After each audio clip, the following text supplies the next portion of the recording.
So anyway, I was listening to horror stories on YouTube because sometimes it's fun to just listen to some horror stuff. I don't like creepypastas as a general rule, but a little bit of horror stuff in the form of creepypasta kind of stuff, not a bad thing. But as I was listening to it, I was reminded of why I hate so much of it. Because it is so hard to find good creepypastas.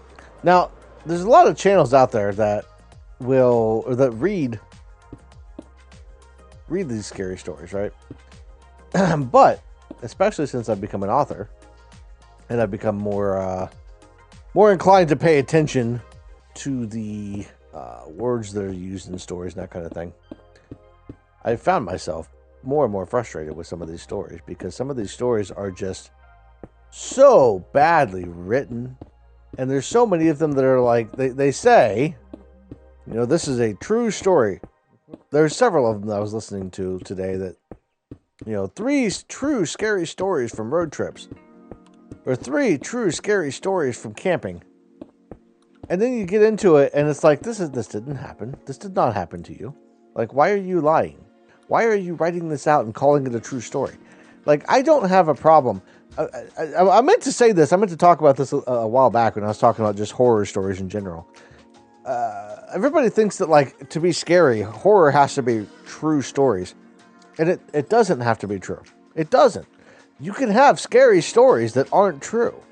So you don't have to call it a true story.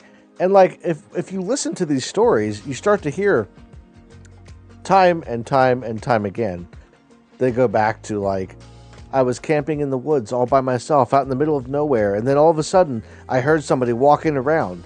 There shouldn't be anybody out here. And that's like a constant thing with these things.